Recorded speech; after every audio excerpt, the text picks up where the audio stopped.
आप देख रहे हैं इंडिया टाउन न्यूज, भारत की बात। नमस्कार, आप देख रहे हैं इंडिया टाउन न्यूज। मैं हूं आपके साथ संजना कुशवाहा। स्वागत है आपका हमारे खास बुलेटिन मध्य प्रदेश की खबरों में, जहां हम आपको मध्य प्रदेश की महत्वपूर्ण खबरों से रूबरू कराएंगे। तो बुलेटिन की शुरुआत करने से पहले एक नजर डालते हैं आज के हेडलाइंस पर। कराहल में सब्जी के औचित्य पर सवाल, बाहर लग रही है दुकानें, स्टैंड में खड़ी नहीं होती बसें।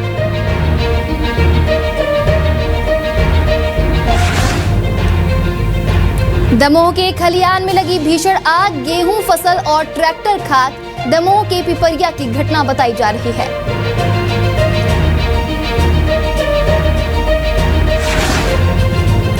जबलपुर में रिश्वत लेते सरपंच गिरफ्तार, पीएम आवास में घुसखोरी, लोकायुक्त ने पकड़ा मामला।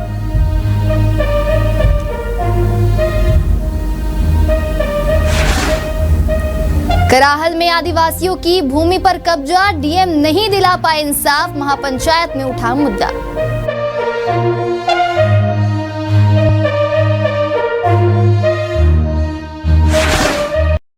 चलिए बढ़ते हैं खबरों की ओर।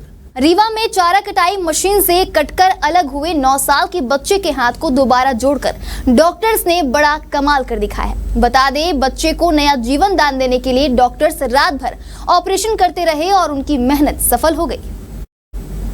रीवा जिले के सेमरिया बरो गांव में चारा काटने वाली मशीन से 9 साल के अनुराग पांडे की हाथ का पंजा कटकर अलग हो गया था। संजय गांधी मेमोरियल हॉस्पिटल की कैजुअलिटी में बच्चे को लाया गया, जहां सर्जन डॉक्टर अजय पाठक और टीम ने तुरंत ऑपरेशन शुरू किया। हाथ पूरी तरह से क्षतिग्रस्त था और काफी ब्लड निकल चुका था। हाथ और पंजे की एक एक नस को बखूबी जोड़ना था। लगभग 7 घंटे की कड़ी मशक्कत के बाद डॉक्टर हाथ और पंजे की नसों को जोड़ने में सफल हो गए। वहीं ऑपरेशन रात 9 बजे से सुबह 3:30 बजे तक चला। ऑपरेशन के बाद बच्चे के स्वास्थ्य में सुधार हो रहा है। उसके हाथ में मूवमेंट शुरू हो गया है। वह अभी आईसीयू में डॉक्टर की निगरानी में है।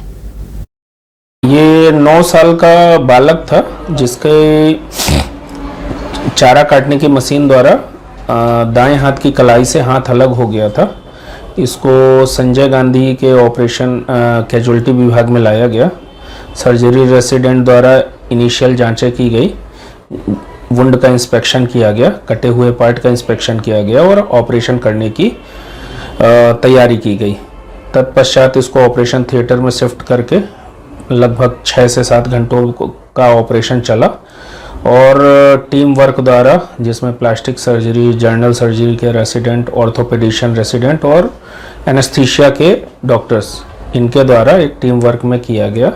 दमोह जिले के पिपरिया गांव के एक खलिहान में रखी फसल में बीती रात भीषण आग लग गई। बता दें, आग से गेहूं की फसल और एक ट्रैक्टर जलकर खाक हो गए। किसान बलराम यादव के खलिहान में रखी करीब 3 एकड़ की गेहूं की फसल जलकर खाक हो गई और पास ही में रखा जितेंद्र साहू का ट्रैक्टर भी जल गया। आग लगने से लाखों के नुकसान की आशंका जताई जा रही है।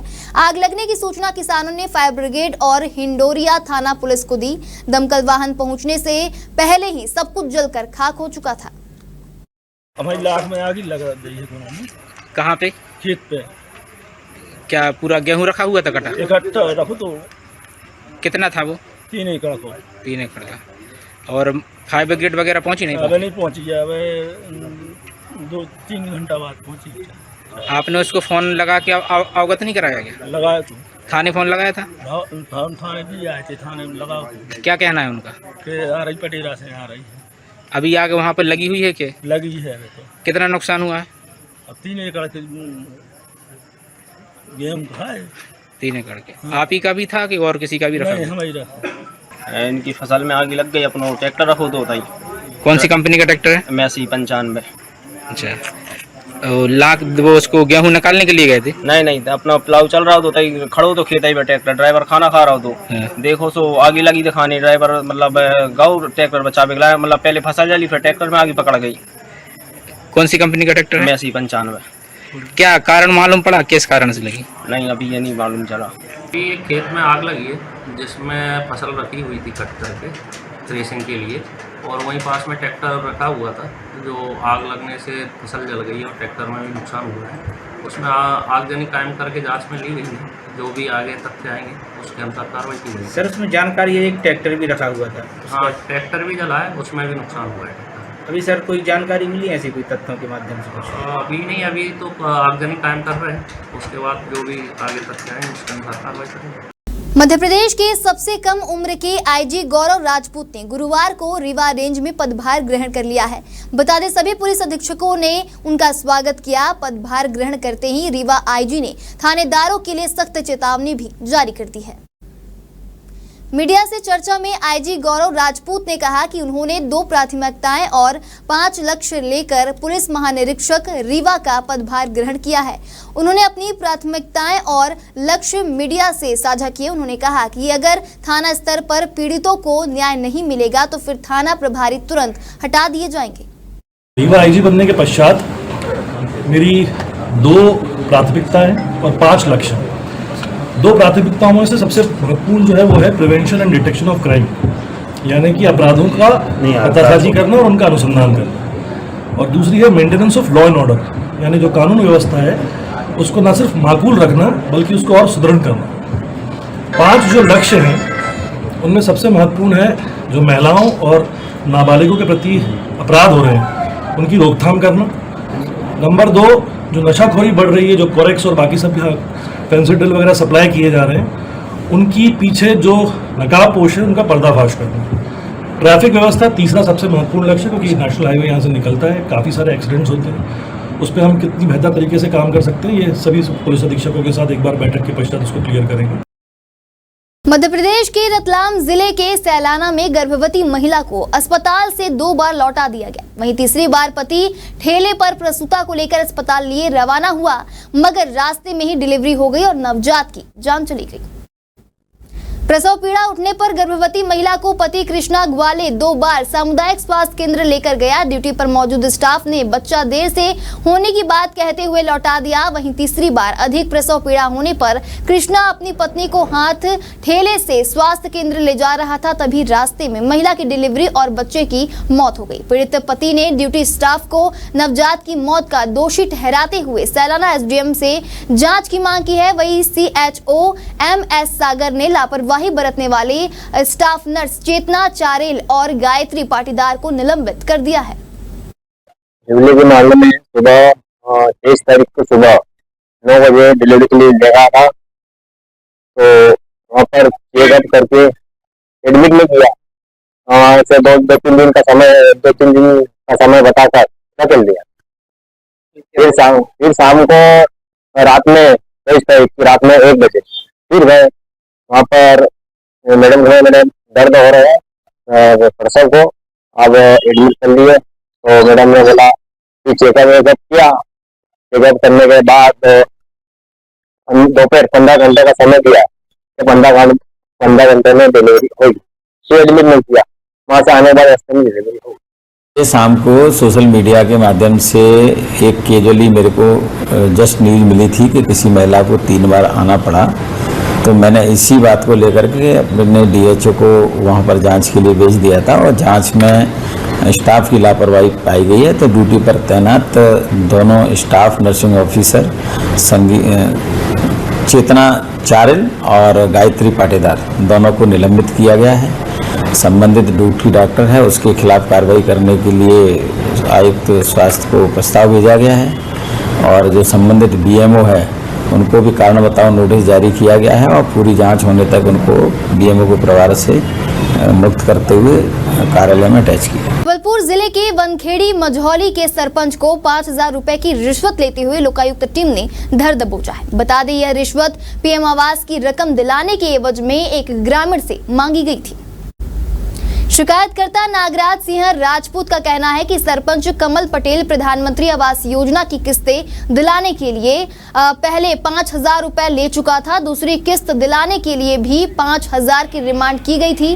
मामले की शिकायत लोकायुक्त एसपी से की गई थी। लोकायुक्त डीएसपी नीतू त्रिपाठी ने बताया कि प्रधानमंत्री आवास के लिए सरपंच कमल पटेल द्वारा नागराज सिंह राजपूत से 5,000 की रिश्वत मांगी गई थी। वहीं लोकायुक्त टीम ने सरपंच को रिश्वत लेते पकड़ा है।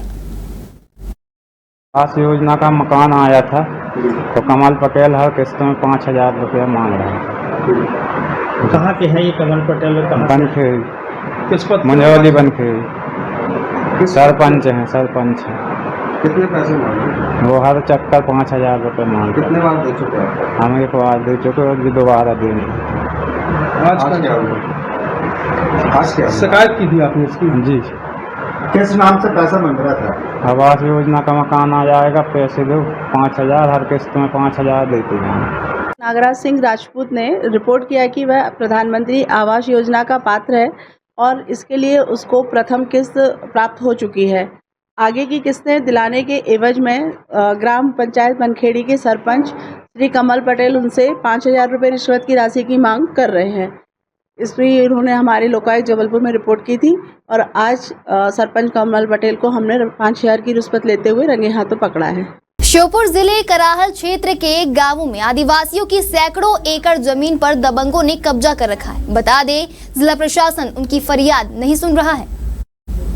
मॉडल स्कूल कराहल में हुई आदिवासी समाज की महापंचायत में आदिवासियों की जमीन पर दबंगों ने कब्जे सहित कई मुद्दों पर चर्चा की। कई बड़े फैसले भी लिए गए। वहीं शादी विवाह में सिर्फ मुखिया के ही जाने शराब पीकर आने वाले को समाज बहिष्कृत करने, समाज में शिक्षा को बढ़ावा देने, बहन बेटियों को मोबाइल फोन से दूर रखने, समारोह में डीजे का उपयोग नहीं करने, फिजूल खर्ची रोकने का फैसला लिया गया है। होगी समाज का शोषण हो रहा है।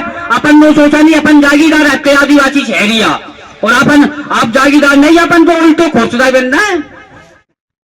क्यों खोज रहे?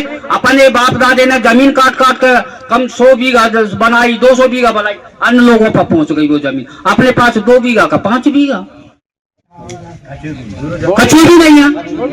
मेरे गांव में मेरी शिल्परी के मैं आज भी कह रहा हूँ, कोई चैलेंज ले ले कि मेरे परिवार पे 85 बीघा भागचंद पटेल पे 85 बीघा जमीनी, तो मैं 10 बीघा जमीनी जोत रहा। मैं मेरे पुरखा भी बैठे, मैं झूठ बोल रहा हूँ। छतरपुर शहर की यादव कॉलोनी में गांजे की खेती का मामला सामने आया। मुखबिर की सूचना पर सिविल लाइन थाना प्रभारी वाल्मीकि चौबे ने खेत से गांजा के छोटे बड़े 400 पौधे बरामद किए और 2 लोगों को हिरासत में लिया है। आरोपियों से पूछताछ की जा रही है। एसपी अगम जैन के निर्देश पर अवैध मादक पदार्थ के खिलाफ लगातार कार्रवाई की जा रही है। इसी कड़ी में आज मुखबिर की सूचना पर सटई रोड स्थित यादव कॉलोनी में कार्रवाई की गई। वहां बाबूलाल यादव के खेत में गांजा के 400 पौधे जब्त किए गए। मौके से 2 लोगों को हिरासत में लिया गया है। सूत्रों के मुताबिक लंबे समय से यहां पर गांजे की खेती की जा रही थी। मुख्य सूचना मिली थी कि यादव कॉलोनी में बाबूलाल यादव और कुछ गांजे के पेड़ लगे हैं। इस मुखबिर सूचना से पुलिस यहाँ मौके पर पहुंची है और कार्रवाई की जा रही है। सर हिरासत में भी अभी लिया है सर जी, अभी को महिलाओं को कार्रवाई की जा रही है और करीब बाबूलाल यादव और अनिल सोनी से लगभग 400 के आसपास जो छोटे बड़े पेड़ मिलाते हैं वो जब्त की जा रही है। सर कार्रवाई का विरोध भी सर महिलाएं करती नजर आई सर, ऐसा भी परिवार घर पे जो महिलाएं थी वो महिला अधिकारी द्वारा उनको समझाइश दे दी गई है। अभी शांति कार्रवाई कर रहे हैं। चैत्र नवरात्रि को लेकर देवास विधायक ने माता टेकरी पर पहुंचकर पुजारियों से चर्चा कर मां चामुंडा और मां तलुजा भवानी की आरती की। वहीं देवास के प्रसिद्ध माता तलुजा भवानी और चामुंडा माता मंदिर में दूर दूर से दर्शन श्रद्धालु करने आते हैं। नवरात्रि पर प्रशासन द्वारा टेकरी में श्रद्धालुओं के लिए टेंट लगाए गए हैं। श्रद्धालुओं के पैरों को गर्मी से बचाने कारपेट की भी व्यवस्था की गई है। चामुंडा माता मंदिर में व्यवस्थाओं का जायजा लेने देवास विधायक गायत्री राजे पवार माता टेकरी पहुंची। विधायक गायत्री राजे पवार ने कहा कि श्रद्धालुओं की सुविधा के लिए और भी व्यवस्थाएं करने अधिकारियों को निर्देश दिए जाएंगे। नवरात्रि अपने आप में एक बहुत महत्वपूर्ण त्योहार है हमारा। जिस जगह पे 2 माताएं विराजती हैं, माँ चामुंडा माँ तुलजा भवानी, ऐसी 2 सशक्त माताएं जहाँ विराजती हैं, वहाँ नवरात्रि का महत्व कुछ और ही होता है। और हम देवास वासियों के लिए हर साल भर का हर दिन महत्वपूर्ण होता है।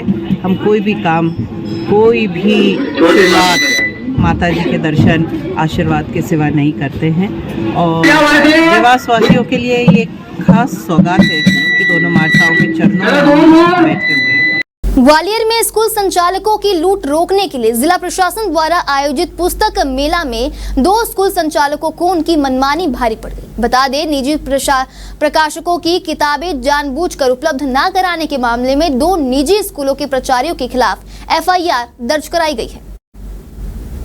एमिटी इंटरनेशनल स्कूल महाराजपुरा और अमर पब्लिक स्कूल थाटीपुर के प्राचार्यों पर FIR दर्ज की गई है। शिक्षा विभाग द्वारा दर्ज कराई गई FIR में कहा गया है कि स्कूलों द्वारा पुस्तक मेले के लिए पुस्तकों की कोई सूची उपलब्ध नहीं कराई गई, साथ ही कई पुस्तकें भी उपलब्ध नहीं कराई जा रही। नोटिस का भी संतोषजनक जवाब नहीं दिया गया। 2 रोज पहले ही कलेक्टर ने स्कूल संचालकों को फटकार लगाई थी।